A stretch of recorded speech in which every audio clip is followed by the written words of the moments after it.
it's Ruby, and today I'm going to be telling you 8 things that you can do to be really organised this next school year. There's something really satisfying about being organised, and for me at least, it lends itself to productivity and motivation. The first thing that's really important is to make sure that you always know what you're going to be bringing in for each day of the week. And there are 2 ways I think you can go about it.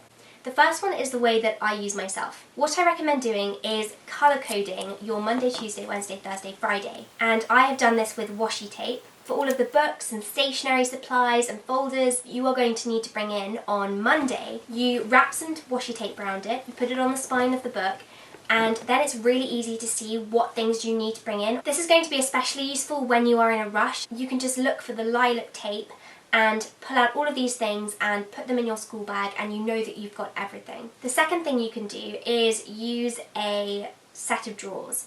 Use 5 drawers, and in the first one you've got all of your books for Monday, the second you've got all of your books for Tuesday, and so on. The issue with this type of method is at the end of each day you do need to put aside maybe 5-10 minutes to organise your drawers and make sure that everything's in the right place. I think this second method is a lot more useful if you are in lower years, but when you get into older years and you need folders, it's going to be a lot more difficult to get all of your folders in one drawer. Leading on from that, my second tip actually also regards bringing in the right thing for every day. What I recommend doing is making a Monday to Friday planner on which you include all of the things that you need for each day. And then you leave maybe 3 to 10 lines. Next, what you're going to do is laminate it. If you don't have a laminating machine, you can just use these plastic pieces of sticky paper. The reason that it is laminated is so that you can add things that you don't need every week, but that you might need for one day. And this is something that you add during the week so that you make sure that you don't forget any little bits that teachers have asked you to bring in. I recommend just sticking these up around wherever you store your books, and then it's going to be really easy to see what things you need for each day when you're packing your bag. The third thing is to keep a mini planner on you at all times. This is something that I've recently started doing, and it's really, really helpful. If a meeting is announced in the middle of the day, I don't forget about it. I can write it down immediately. The fourth thing is to write your to-do list for the next day of school the night before. You need to return a book to the library, you need to talk to a certain teacher about a piece of homework, and then stick this on the front of your school planner so that you don't forget to do everything. The fifth thing is to keep an organisation section in your bedroom.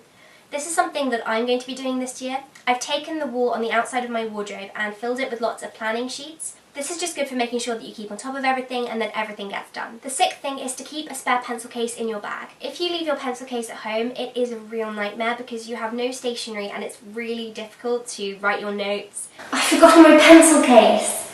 You don't really want to be relying on other people having to lend you things. I recommend keeping 2 pencil cases always in your bag so that if you leave one at home, at least you have all of your stationery still. But I brought a spare one with me, so it doesn't matter.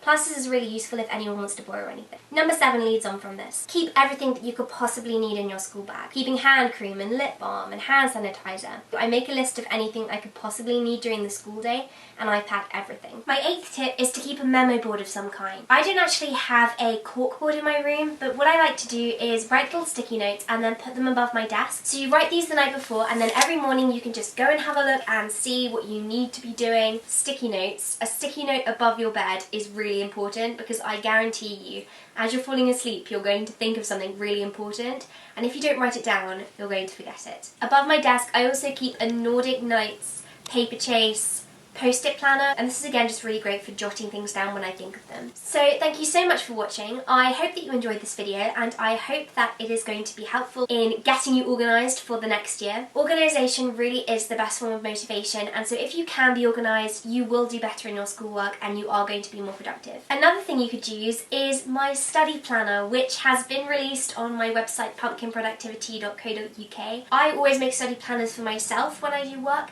and I've just used the same headings and the same format that I use for myself, but I've made it a tiny bit more aesthetic. So thank you again, and have a productive week.